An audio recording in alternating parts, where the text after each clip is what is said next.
ามทำอย่างเต็มที่และดีที่สุดผลจะออกมายังไงก็แล้วแต่นะก็ขึ้นอยู่กับคะแนนในสภาแล้วก็ความเข้าใจของประชาชนเป็นผู้ตัดสินเองนะครับก็ขอบคุณอีกครั้งในกำลังใจที่ส่งมาอย่างมากมายผมพยายามจะระวังอย่างเต็มที่ในการชี้แจงหลายอย่างไม่ค่อยได้ดีนักเพราะรายละเอียดเยอะมากแล้วผมเป็นรัฐมนตรีที่บริหารงานทุกงานด้วยความเอาใจใส่ขณะที่นายสุทินคลังแสงประธานคณะกรรมการประสานงานพรรคร่วมฝ่ายค้านหรือวิปฝ่ายค้านได้กล่าวสรุปการอภิปรายไม่ไว้วางใจรัฐมนตรีเป็นรายบุคคลตลอด4วันที่ผ่านมาที่ฝ่ายค้านมองว่าตลอด8ปีที่ผ่านมาการบริหารงานของรัฐบาลไม่มีประสิทธิภาพโดยเฉพาะปัญหาเศรษฐกิจและการเอื้อประโยชน์ให้กับคนใกล้ชิดและแม้การทำหน้าที่ของฝ่ายค้านอาจจะไม่ชนะแต่จะคงไว้ซึ่งระบอบรัฐสภาในการทำหน้าที่ตรวจสอบต่อไปเราก็หวังว่าฝ่ายค้านวันนี้ต้องทำลงระบบสภาให้เข้มแข็งการอภิปรายไม่ไว้วางใจเป็นตามหน้าที่ก็จะทำหน้าที่อย่างสมบูรณ์ที่สุดท่านเป็นรัฐบาลพวกผมเป็นฝ่ายค้านพวกผมทำหน้าที่เต็มที่ชาวบ้านจะได้อุ่นใจว่าต่อไปนี้ถ้ายังมีสภาอยู่ถ้ายังมีเลือกตั้งคุณจะไปเป็นนายกคุณจะไปเป็นรัฐมนตรีจะไปเป็นสสนี่ตรวจสอบด้วยนี่คุณค่าที่พวกเราอยากจะให้มันเกิดจากนั้นนายชวนหลีกภัยประธานสภาผู้แทนราษฎรสั่งปิดการประชุมในเวลา 22:32 น.และนัดลงมติในวันนี้เวลา 10:00 น.รัชตะสุภชัยรายงานกรมวิทยาศาสตร์การแพทย์เปิดผลทดสอบวัคซีนฝีดาษที่องค์การเภสัชกรรมเก็บรักษามากว่า40ปีพบว่าคุณภาพดีพร้อมใช้งานแต่ให้เก็บเป็นทางเลือกสำรองใช้ฉุกเฉินเพราะมีข้อจำกัดไม่ใช้ในกลุ่มภูมิคุ้มกันต่ำและหญิงตั้งครรภ์จากกรณีพบผู้ป่วยโรคฝีดาษวานอนรายแรกในไทยที่จังหวัดภูเก็ตเป็นชายอายุ27ปีสัญชาติไนจีเรียเมื่อวานนี้นายแพทย์กู้ศักดิ์กู้เกียรติกูลนายแพทย์สาธารณสุขจังหวัดภูเก็ตกล่าวถึงไทม์ไลน์ของผู้ป่วยรายนี้เริ่มตั้งแต่มีอาการไอเจ็บคอมีน้ำมูกมีผื่นแดงตุ่มนูนแดงตุ่มหนองเริ่มจากอวัยวะเพศลามไปใบหน้าลำตัวแขนส่งตรวจหาเชื้อมีประวัติสัมผัสนักท่องเที่ยวในสถานบันเทิงที่ป่าตองใน 2-3 สัปดาห์ก่อนป่วยและประวัติมีเพศสัมพันธ์แบบไม่ปลอดภัยต่อมาทราบผลแลบตรวจ PCR พบเชื้อมังคีฟ็อกไวรัสโดยห้องปฏิบัติการที่คณะแพทยศาสตร์จุฬาลงกรณ์มหาวิทยาลัยและยืนยันโดยห้องปฏิบัติการกรมวิทยาศาสตร์การแพทย์ล่าสุดจากการสอบสวนโรคมีผู้สัมผัสเสี่ยงสูงเบื้องต้นกลุ่มแรก7คนไม่พบเชื้อส่วนที่เหลืออยู่ระหว่างรอผลและกักตัวเพื่อเฝ้าดูอาการทางด้านพลตำรวจตรีเสริมพันธ์สิริคงผู้บังคับการตำรวจภูธรจังหวัดภูเก็ตกล่าวว่าผู้ป่วยรายนี้ได้หลีกเลี่ยงการเปิดประวัติส่วนบุคคลทั้งการเดินทางและอาชีพและหลบหายไปจากที่พักขณะนี้อยู่ระหว่างการติดตามตัวด้านนายแพทย์โอภาสการกวินพงศ์อธิบดีกรมควบคุมโรคกล่าวว่าประชาชนไม่ต้องวิตกเพราะโรคนี้ไม่รุนแรงและไม่ได้ติดง่ายเหมือนโควิด -19 แต่ต้องสัมผัสใกล้ชิดจริงๆจึงจะติดที่สำคัญเชื้อที่พบในผู้ป่วยรายแรกในไทยเป็นเชื้อแอฟริกาตะวันตกและไม่เคยมีรายงานผู้เสียชีวิตที่ติดเชื้อสายพันธุ์นี้ก็เน้นย้ำประชาชนนะครับว่าโรคฝีดาษวานอนหรือฝีดาษลิงจะไม่ได้มีโรคที่เป็นความรุนแรงสูงมากนักขณะนี้มีสายพันธุ์หลักๆอยู่2สายพันธุ์ก็คือสายพันธุ์แอฟริกาตะวันตกกับสายพันธุ์แอฟริกากลางในรายนี้เบื้องต้นผลการตรวจพบว่าเป็นสายพันธุ์แอฟริกาตะวันตกซึ่งเป็นสายพันธุ์ที่มีความรุนแรงน้อยกว่าอันที่2ก็คือว่าลักษณะที่สำคัญที่จะต้องแจ้งเตือนก็คือลักษณะเป็นตุ่มเพราะฉะนั้นถ้าท่านใดมีตุ่มที่สงสัยรวมทั้งประวัติเสี่ยงต่างๆก็ขอให้ไปพบแพทย์หรือเจ้าหน้าที่สาธารณสุขเพื่อตรวจวินิจฉัยต่อไปนายแพทย์สุภกิจสิริลักษณ์อธิบดีกรมวิทยาศาสตร์การแพทย์กล่าวว่าปัจจุบันทั่วโลกยังไม่มีวัคซีนฝีดาษวานอนจึงได้นำวัคซีนฝีดาษในคนมาใช้ซึ่งไทยได้เฝ้าระวังสถานการณ์อย่างใกล้ชิดและเตรียมการหาวัคซีนป้องกันล่าสุดพบว่าองค์การเภสัชกรรมมีวัคซีนฝีดาษที่เก็บรักษาไว้กว่า40ปีจึงนำมาตรวจเพื่อเป็นทางเลือกสำหรับการรับมือโรคฝีดาษวานอนและเมื่อตรวจสอบพบว่าวัคซีนฝีดาษที่องค์การเภสัชกรรมเก็บรักษาไว้มีถึง13รุ่นผลการตรวจละเอียดทั้ง13รุ่นพบคุณภาพทุกด้านดีพร้อมใช้งานโดยสรุปก็คือวัคซีนที่องค์การเก็บไว้40ปีเนี่ยมันยังใช้ได้มีทั้งหมดประมาณ10,000หลอดละ50โดสก็คือฉีดได้500,000 คนน่ะแต่จะเอามาใช้หรือไม่อันก็ขึ้นกับสถานการณ์วันนี้เนี่ยวัคซีนเนี่ยมันพัฒนาไปเยอะวัคซีนรุ่น3FDA ของอเมริกาเนี่ยได้อนุมัติแล้วว่าให้มาใช้กับโรคฝีดาษวานอนได้เนี่ยเป็นวัคซีนที่เวลาฉีดเข้าไปแล้วเนี่ยมันไม่แบ่งตัวละ รุ่นเดิมๆเนี่ยเอาไปปลูกฝีแล้วมันก็จะเกิดการแบ่งตัวเพื่อทำให้เกิดภูมิคุ้มกันขึ้นมันก็ไม่เหมาะกับคนบางคนเช่นพวกภูมิคุ้มกันบกพร่องหญิงตั้งครรภ์ที่มันอาจจะไปเกิดผลกับเด็กเล็กๆที่อยู่ในครรภ์ได้แต่พวกนี้เราก็ห้ามฉีดนะครับแต่ว่าพอเป็นรุ่น3ยังฉีดได้เพราะมันไม่แบ่งตัวแน่นอนอย่างไรก็ตามการป้องกันโรคฝีดาษวานอนทำได้โดยใช้หลัก Universal Prevention เช่นเดียวกับการป้องกันโควิด -19 ทั้งเว้นระยะห่างลดการสัมผัสและล้างมือบ่อยๆเพิ่มการป้องกันตัวจากโรคติดต่อทางเพศสัมพันธ์ผดิตนาถขวัญแสนสุขรายงานกระทรวงสาธารณสุขเตรียมความพร้อมบุคลากรทางการแพทย์ในการให้แอนติบอดีสำเร็จรูปป้องกันโควิด -19 ในผู้ป่วยภูมิคุ้มกันต่ำจัดสรรให้กับกลุ่มเป้าหมายหลักในระยะแรกก่อนขยายไปในกลุ่มเป้าหมายตามข้อบ่งชี้อื่นๆต่อไปนายแพทย์เกียรติภูมิวงศ์รจิตปลัดกระทรวงสาธารณสุขกล่าวในการเป็นประธานเปิดประชุมวิชาการเรื่องแนวทางการให้ Long Active Antibodyเพื่อเตรียมพร้อมบุคลากรในการให้บริการแก่ประชาชนกลุ่มเป้าหมายว่ากระทรวงสาธารณสุขมีนโยบายให้วัคซีนป้องกันโควิด -19 แก่ทุกคนในประเทศเพื่อลดการเจ็บป่วยและเสียชีวิตทั้งนี้ยังมีคนกลุ่มที่มีภาวะภูมิคุ้มกันต่ำหรือได้รับวัคซีนแล้วแต่ไม่สามารถสร้างภูมิคุ้มกันได้สูงเพียงพอต่อการป้องกันโรคได้แก่ผู้ป่วยโรคไตวายที่ต้องได้รับการฟอกไตผู้ป่วยปลูกถ่ายอวัยวะที่ต้องได้รับยากดภูมิขนาดสูงผู้ป่วยกลุ่มภูมิคุ้มกันบกพร่องอื่นๆกระทรวงสาธารณสุขจึงจัดหาแอนติบอดีสำเร็จรูปเพื่อเข้ามาให้บริการพร้อมทั้งจัดประชุมชี้แจงแนวทางกับบุคลากรทางการแพทย์เพื่อเตรียมความพร้อมในการให้บริการแก่ประชาชนด้านนายแพทย์โอภาสการกวินพงศ์อธิบดีกรมควบคุมโรคกล่าวว่าแอนติบอดีสำเร็จรูปเพื่อเป็นภูมิคุ้มกันสำเร็จรูปที่สามารถออกฤทธิ์ลบล้างเชื้อไวรัสก่อโรคโควิด -19 ได้ทั้งพันธุ์ดั้งเดิมและสายพันธุ์กลายพันธุ์ต่างๆมีผลการศึกษาว่าสามารถป้องกันโควิด -19 สายพันธุ์ BA.2 และสายพันธุ์ BA.4 BA.5 ได้ผลดีกว่า180%รวมถึงลดการเสียชีวิตได้ดีได้รับการขึ้นทะเบียนตำรับยาในสหภาพยุโรปใช้สำหรับป้องกันก่อนการสัมผัสเชื้อโรคโควิด -19 และได้รับการขึ้นทะเบียนนำมาใช้ในภาวะฉุกเฉินในประเทศสหรัฐอเมริกาและหลายประเทศทั่วโลกทั้งนี้ในระยะแรกจะจัดสรรให้กับกลุ่มเป้าหมายหลักที่มีข้อบ่งชี้ตามที่คณะกรรมการผู้เชี่ยวชาญให้คำแนะนำก่อนส่วนระยะถัดไปจะขยายไปใช้ในกลุ่มเป้าหมายตามข้อบ่งชี้อื่นๆที่ขึ้นทะเบียนกับอย.จะกระจายในทุกจังหวัดขณะนี้อยู่ระหว่างรวบรวมข้อมูลผู้ป่วยพร้อมเตรียมมอบให้โรงเรียนแพทย์นำไปศึกษาวิจัยเพิ่มเติมเพื่อเป็นประโยชน์ต่อไปทั้งนี้การฉีดให้กับผู้ป่วยขึ้นอยู่กับดุลยพินิจของแพทย์ประจำตัวเป็นผู้พิจารณากระทรวงแรงงานพร้อมให้นายจ้างนำแรงงานต่างด้าวผิดกฎหมายขึ้นทะเบียนเข้าระบบจ้างงานถูกต้องเริ่ม1 สิงหาคมนี้เพื่อแก้ปัญหาขาดแคลนแรงงาน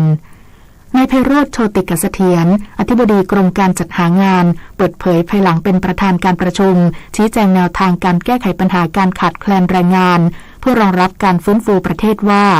ได้เชิญภาคเอกชนที่มีความต้องการจ้างแรงงานต่างด้าวอาทิ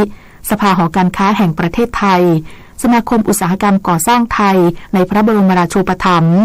สภาอุตสาหกรรมแห่งประเทศไทยและสมาคมการประมงแห่งประเทศไทยเพื่อสร้างความเข้าใจที่ถูกต้องร่วมกันเกี่ยวกับแนวทางการแก้ไขปัญหาขาดแคลนแรงงาน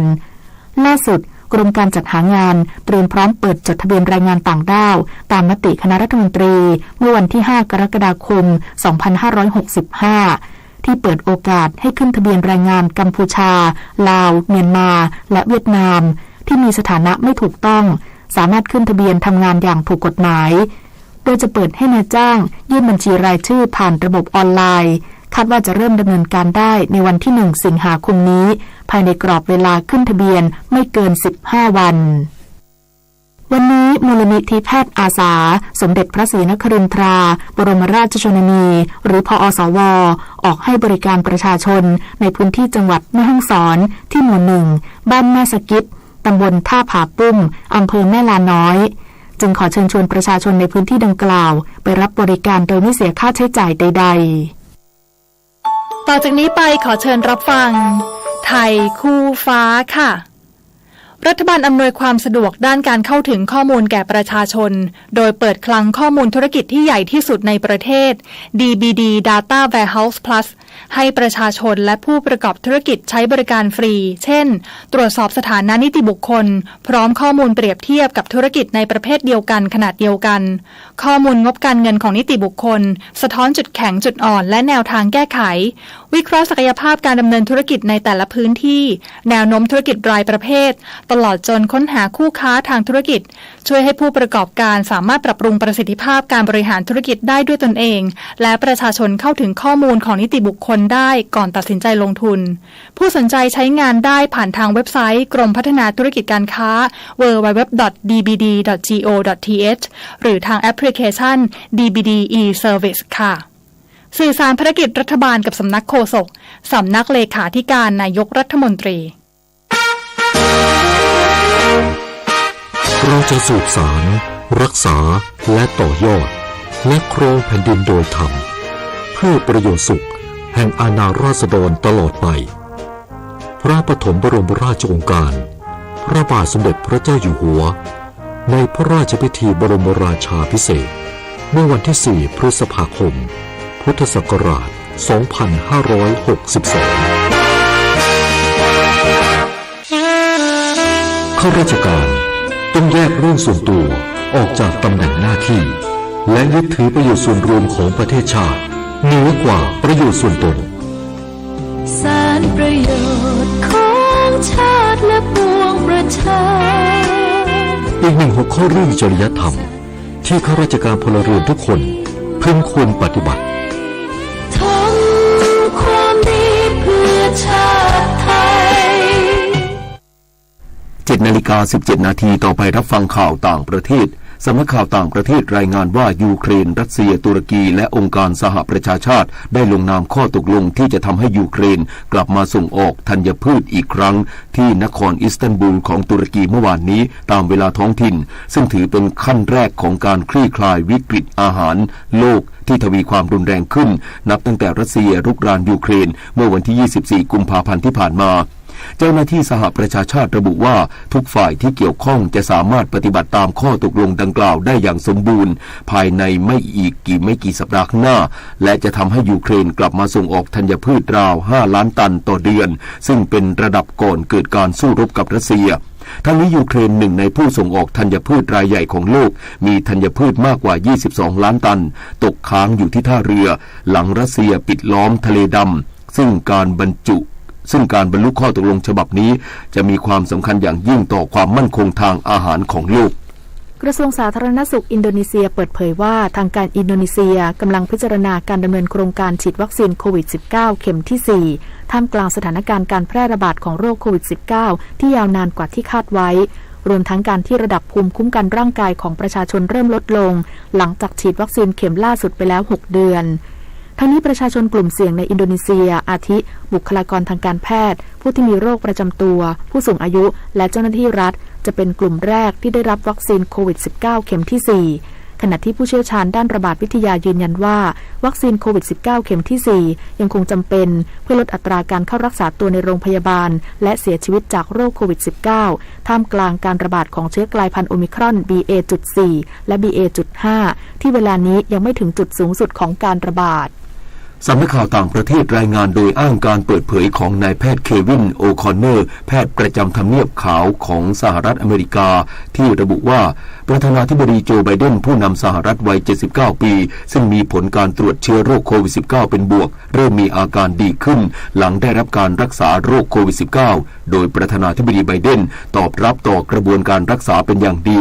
และยังคงรับประทานยาแพ็กสโลวิกยาต้านเชื้อโรคโควิด -19 ชนิดเม็ดต่อไปรับฟังข่าวกีฬาค่ะการแข่งขันกอล์ฟอาชีพหญิงเมืองไทยอินชูแรนซ์เซเว่นไทย LPGA แชมเปี้ยนชิพที่สนามสปริงฟิลด์รอยัลคันทรีคลับจังหวัดเพชรบุรีโปรปลายพัชรจุฑาคงกระพันจากขอนแก่นวัย30 ปีวันสุดท้ายทำ8เบอร์ดี้1อีเกิลเสียโบกี้เดียวจบสกอร์รวม3วัน19อันเดอร์พาร์197คว้าแชมป์พร้อมเงินรางวัล 156,000 บาทและเป็นแชมป์ที่2ติดต่อกันต่อจากไทยวิเมนทัวร์โอเพ่นตามด้วยอันดับ2จลดาชยนันท์แพ้แชมป์ไป3สโตรก ทางด้านกอล์ฟไทย PGA สิงห์ SAT Thailand Champion Tour สนามที่ 4 ที่กบินบุรีสปอร์ตคลับจังหวัดปราจีนบุรีโปรเล็กถาวร วิรัตจันทร์จบสกอร์รวม3วัน22อันเดอร์พาร์194เท่ากับโปรดอนอุดรดวงเดชาต้องเพลย์ออฟตัดสินซึ่งโปรดอนพลาดเสียโบกี้การดวลลุมที่2ส่งให้โปรเล็กถาวรที่เซฟพาคว้าแชมป์ที่3ของปีพร้อมเงินรางวัล 120,000 บาทรองแชมป์ได้ปลอบใจ 80,000 บาทส่วนอันดับ3เป็นของโปรมดแดงธรรมนูญศรีโรจน์แพ้แชมป์สโตรกเดียวได้ไป 60,000 บาทกอล์ฟหญิงเมเจอร์ที่4แห่งปีเอวิยองแชมเปี้ยนชิพที่ประเทศฝรั่งเศสชิงเงินรางวัลมากถึง230ล้านบาทบรูคเอ็มเฮนเดอร์สันจากแคนาดากวดทำ7อันดับพา2วันต่อเนื่องขึ้นนำเดี่ยวที่14อันดับพาตามด้วยเนลลี่คอร์ด้ามือ2จากสหรัฐ11อันดับพา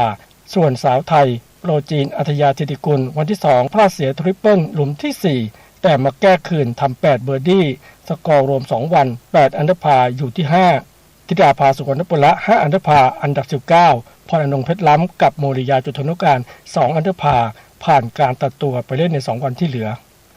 กอล์ฟซีเนียร์เมเจอร์รายการเดอะซีเนียร์โอเพ่นแชมเปี้ยนชิพที่เมืองเพิร์ธเชียร์สกอตแลนด์ดาร์เลนคลาร์กจากไอร์แลนด์เหนือขึ้นนำเดี่ยวที่8อันดับพาตามด้วยพาเรลสกอตโปรอเมริกัน6อันดับพาขณะที่โปรช้างธงชัยใจดีวันที่2เกิน1เหลือ3อันดับพาอยู่อันดับ16ร่วมและโปรหมายประหยัดมากแสง1อันดับพาอันดับ27เหลือให้แก้ตัวอีก2วันนางโปรดปรานสมานมิตรรองผู้ว่าการกีฬาแห่งประเทศไทยฝ่ายยุทธศาสตร์เทคโนโลยีสารสนเทศเป็นประธานแถลงข่าวการถ่ายทอดสดการแข่งขันกีฬาคนพิการอาเซียนพาราเกมครั้งที่11ที่เมืองโซโลอินโดนีเซียระหว่างวันที่30กรกฎาคมถึง6สิงหาคมนี้ผ่านทางช่องทีสปอร์ต7ขณะที่กองทุนพัฒนากีฬาแห่งชาติพร้อมมอบเงินรางวัลแห่งความสำเร็จให้นักกีฬาไทยเหรียญทองละ 200,000 บาทเหรียญเงิน 100,000 บาทและทองแดง 50,000 บาททางด้านนายจุตินันท์ พิรมภักดีประธานคณะกรรมการพาราลิมปิกแห่งประเทศไทยเปิดเผยว่าอาเซียนพาราเกมครั้งที่11ไทยส่งนักกีฬาเข้าร่วมแข่งขัน310คนใน14ชนิดกีฬามีนักกีฬาคลื่นลูกใหม่เข้าร่วมการแข่งขันเกือบ100คนซึ่งจะเป็นการสร้างหลักฐานการพัฒนานักกีฬาสู่พาราลิมปิกเกมที่ประเทศฝรั่งเศสอีก2ปีข้างหน้าโดยทัพนักกีฬาไทยมีกำหนดเดินทางไปประเทศอินโดนีเซียในวันที่26กรกฎาคมพงษ์เกษมสมศุกร์รายงานต่อไปเป็นพยากรณ์อากาศประกาศกรมอุตุนิยมวิทยาเรื่องฝนตกหนักถึงหนักมากบริเวณประเทศไทยฉบับที่9ร่องมรสุมพาดผ่านภาคเหนือตอนล่างภาคกลางตอนบนและภาคตะวันออกเฉียงเหนือตอนล่างประกอบกับมรสุมตะวันตกเฉียงใต้กำลังปานกลางพัดปกคลุมทะเลอันดามันภาคใต้และอ่าวไทยในขณะที่มีลมใต้และลมตะวันออกเฉียงใต้พัดปกคลุมภาคตะวันออกเฉียงเหนือตอนล่างทำให้ประเทศไทยมีฝนตกหนักบางพื้นที่บริเวณภาคเหนือภาคตะวันออกเฉียงเหนือภาคกลางภาคตะวันออกและภาคใต้สำหรับคลื่นลมบริเวณทะเลอันดามันและอ่าวไทยจะมีกำลังปานกลางโดยทะเลอันดามันตอนบนและอ่าวไทยตอนบนมีคลื่นสูงประมาณ2เมตรทะเลอันดามันตอนล่างคลื่นสูง 1-2 เมตรและบริเวณที่มีฝนฟ้าคะนองคลื่นสูงมากกว่า2เมตรขอให้ชาวเรือเดินเรือด้วยความระมัดระวังและหลีกเลี่ยงบริเวณที่มีฝนฟ้าคะนองไว้ด้วยพยากรณ์อากาศตั้งแต่เช้าวันนี้จนถึงเช้าวันพรุ่งนี้ภาคเหนือมีฝนฟ้าคะนอง70%ของพื้นที่กับมีฝนตกหนักบางแห่งบริเวณจังหวัดแม่ฮ่องสอนเชียงใหม่เชียงรายพะเยาแพร่น่านลำพูนลำปางอุตรดิตถ์สุโขทัยพิจิตรพิษณุโลกตากกำแพงเพชรและเพชรบูรณ์ภาคตะวันออกเฉียงเหนือมีฝนฟ้าคะนอง60%ของพื้นที่กับมีฝนตกหนักบางแห่งบริเวณจังหวัดเลยชัยภูมินครราชสีมาบุรีรัมย์สุรินทร์ศรีสะเกษและอุบลราชธานีภาคกลางมีฝนฟ้าคะนอง70%ของพื้นที่กับมีฝนตกหนักบางแห่งบริเวณจังหวัดนครสวรรค์อุทัยธานีชัยนาทกาญจนบุรีและราชบุรีภาคตะวันออกมีฝนฟ้าคะนอง70%ของพื้นที่กับมีฝนตกหนักถึงหนักมากบางแห่งบริเวณจังหวัดนครนายกปราจีนบุรีชลบุรีระยองจันทบุรีและตราดลมตะวันตกเฉียงใต้ความเร็ว 20-35 กิโลเมตรต่อชั่วโมงทะเลมีคลื่นสูงประมาณ2เมตรบริเวณที่มีฝนฟ้าคะนองคลื่นสูงมากกว่า2เมตรภาคใต้ฝั่งตะวันออกมีฝนฟ้าคะนอง60%ของพื้นที่ส่วนมากบริเวณจังหวัดเพชรบุรีประจวบคีรีขันธ์ชุมพรสุราษฎร์ธานีนครศรีธรรมราชและสงขลาตั้งแต่จังหวัดสุราษฎร์ธานีขึ้นมาลมตะวันตกเฉียงใต้ความเร็ว 15-35 กิโลเมตรต่อชั่วโมงทะเลมีคลื่นสูง 1-2 เมตรบ บริเวณที่มีฝนฟ้าคะนองคลื่นสูงมากกว่า2เมตรตั้งแต่จังหวัดนครศรีธรรมราชลงไปลมตะวันตกเฉียงใต้ความเร็ว 15-30 กิโลเมตรต่อชั่วโมงทะเลมีคลื่นสูงประมาณ1เมตรบริเวณที่มีฝนฟ้าคะนองคลื่นสูงมากกว่า1เมตรภาคใต้ฝั่งตะวันตกมีฝนฟ้าคะนอง60%ของพื้นที่กับมีฝนตกหนักบางแห่งบริเวณจังหวัดระนองพังงาและภูเก็ตตั้งแต่จังหวัดภูเก็ตขึ้นมาลมตะวันตกเฉียงใต้ความเร็ว 20-35 กิโลเมตรต่อชั่วโมงทะเลมีคลื่นสูงประมาณ2เมตรบริเวณที่มีฝนฟ้าคะนองคลื่นสูงมากกว่า2เมตรตั้งแต่จังหวัดกระบี่ลงไปลมตะวันตกเฉียงใต้ความเร็ว 15-35 กิโลเมตรต่อชั่วโมงทะเลมีคลื่นสูง 1-2 เมตรบริเวณที่มีฝนฟ้าคะนองคลื่นสูงมากกว่า2เมตรกรุงเทพมหานครและปริมณฑลมีฝนฟ้าคะนอง60%ของพื้นที่สภาวะระดับน้ำในแม่น้ำเจ้าพระยาที่หน้ากองบัญชาการกองทัพเรือคำนวณโดยกรมอุทกศาสตร์กองทัพเรือวันนี้น้ำขึ้นเต็มที่เวลา 23:56 นาทีสูงกว่าระดับทะเลปานกลาง1เมตร24เซนติเมตรน้ำลงเต็มที่เวลา 9:26 นาทีต่ำกว่าระดับทะเลปานกลาง40เซนติเมตรวันนี้ที่ประภาคารกาญจนาภิเษกแหลมพรหมเทพจังหวัดภูเก็ตและกรุงเทพมหานครดวงอาทิตย์ตกเวลา 18:48 นาทีขณะที่เมื่อวานนี้กรมฝนหลวงและการบินเกษตรได้ขึ้นบินปฏิบัติการฝนหลวง4หน่วยปฏิบัติการช่วยเหลือพื้นที่การเกษตรที่ขาดแคลนน้ำบางส่วนของจังหวัดสุพรรณบุรีนครสวรรค์สระแก้วปราจีนบุรีและเพิ่มปริมาณน้ำเก็บกักในพื้นที่ลุ่มรับน้ำเขื่อนภูมิพลและอ่างเก็บน้ำคลองสี่ยัด1 นาทีกับกปท.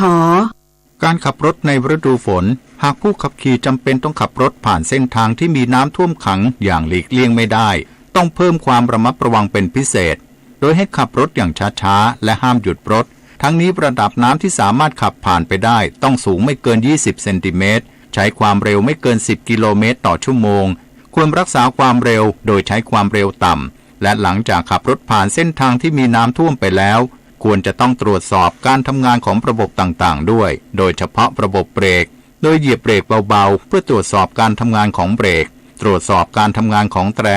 ตรวจสอบระบบไฟส่องสว่างของรถยนต์และตรวจสอบการผ่อนแรงของพวงมาลัยด้วยหากพบอาการผิดปกติควรนำรถเข้าตรวจสอบจากช่างที่มีความชำนาญเพื่อความปลอดภัยในการขับขี่ครับด้วยความปรารถนาดีจากกรมประชาสัมพันธ์และกองทุนเพื่อความปลอดภัยในการใช้รถใช้ถนนกรมการขนส่งทางบกกระทรวงคมนาคมรู้รักภาษาไทยโดยความร่วมมือของสำนักงานราชบัณฑิตยสภาและกรมประชาสัมพันธ์วันนี้เสนอคำว่าขันและลงขันขันเขียนขอไข่ไม่หันอากาศนอนหนูมีหลายความหมายขันที่เป็นคำนามหมายถึงภาชนะสำหรับตักหรือใส่น้ำมีหลายชนิดเช่นขันสาครหมายถึงขันขนาดใหญ่ทำด้วยโลหะผสมได้แก่สำริดทองเหลืองใช้บรรจุน้ำสำหรับทำน้ำมนต์หรือสำหรับผู้มีบรรดาศักดิ์ใช้อาบขันน้ำพานรองหมายถึงขันที่มีพานรองรับใช้สำหรับใส่น้ำมนต์และสิ่งอื่นๆเช่นดอกไม้ขันโลหะทำจากทองแดงผสมดีบุกเป็นต้นคำว่าขันผสมกับคำว่าลงเป็นลงขันหมายถึงเอาเงินใส่ลงในขันเพื่อช่วยงานต่างๆเช่นงานทำบุญหล่อเทียนจำนำพรรษางานเทศมหา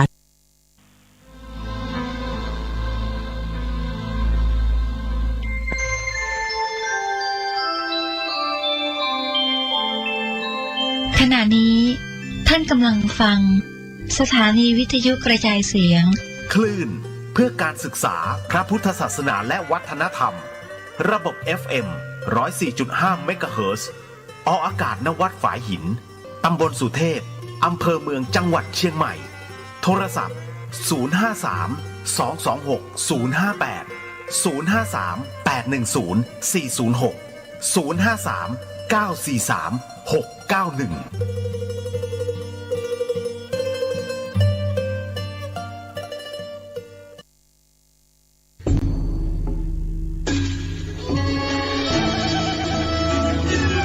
053-943-691ขอ เชิญพุทธศาสนิกชนทุกท่านร่วมทำบุญผ้าป่าสามัคคีและร่วมเป็นเจ้าภาพโรงทานในพิธีทำบุญ1 ทศวรรษ 10 ปีที่พักสงฆ์สถาบันธรรมาภิวัตรบ้านศพเตินตำบลศพปาดอำเภอแม่เมาะจังหวัดลำปางในวันที่ 17 สิงหาคม 2565 เวลา 9 น.ถึง 15 น.30 นาทีบุญใหญ่ 10 ปีมีครั้งเดียวท่านสามารถร่วมทำบุญและเป็นเจ้าภาพโรงทานผ่านบัญชีธนาคารกรุงไทยสาขาประตูชัยชื่อบัญชีที่พักสงฆ์ธรรมาภิวัตรเลขบัญชี 536-075-5318ข่าวสารเพื่อการประชาสัมพันธ์กำหนดการฟังเทศรายการรถด่วนขบวนพิเศษฤดูกาลเข้าพรรษาปี 2500